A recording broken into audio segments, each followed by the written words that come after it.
गांव में एक साधु रहा करता था। वह जब भी नाचता था तभी बारिश होती थी। इसलिए गांव वासियों को जब फसल के लिए बारिश की ज़रूरत होती थी तब वो उस साधु को बुला लिया करते थे और नाचने के लिए उनसे अनुरोध करते थे। और वह साधु जब नाचने लगता था तभी बारिश जरूर होती थी। कुछ महीनों बाद 4 लड़के शहर से पढ़ाई पूरी करके गांव में घूमने के लिए आए। जब उन्हें यह बात पता चली कि यहाँ पर एक साधु है, जब भी वह नाचता है तभी बारिश होती है, तो उन्हें उन गांव वालों की बातों पर यकीन नहीं हुआ। शहरी पढ़ाई लिखाई के गुरूर में उन्होंने गांव वालों से मजाक मजाक में कह दिया कि आज देखो हम नाचेंगे तभी बारिश होगी, और अगर हमारे नाचने से बारिश नहीं हुई तो साधु के नाचने से भी बारिश नहीं होगी।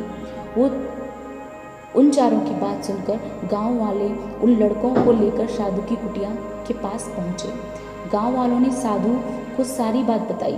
फिर उन लड़कों ने जब नाचना शुरू कर दिया पर बारिश नहीं हुई।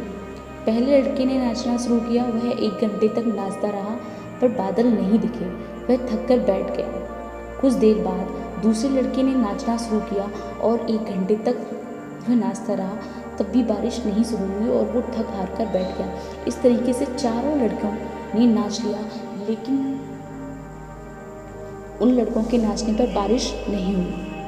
तभी उस साधु ने नाचना शुरू किया और साधु ने भी 1 घंटे तक नाचा, बारिश नहीं हुई। धीरे धीरे 2-4 घंटे बीत गए, फिर भी बारिश नहीं हुई, लेकिन साधु तो रुकने का नाम ही नहीं ले रहा था।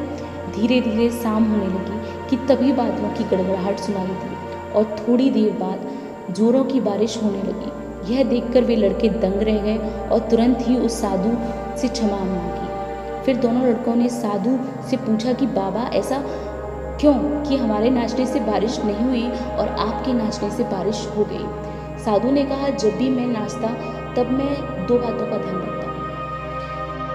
पहली बात तो मैं यह सोचता हूँ कि अगर मैं नाचूंगा तो बारिश होना ज़रूरी है, बारिश को होना ही होगा। और दूसरी बात यह है कि मैं तब तक नाचूंगा जब तक कि बारिश ना हो जाए। सफल व्यक्तियों में भी यही गुण होता है कि वो जिस काम को भी करते हैं उसमें उन्हें सफल होने का पूरा विश्वास होता है और वह तब तक उस काम को करते हैं जब तक कि वो सफल नहीं हो जाते।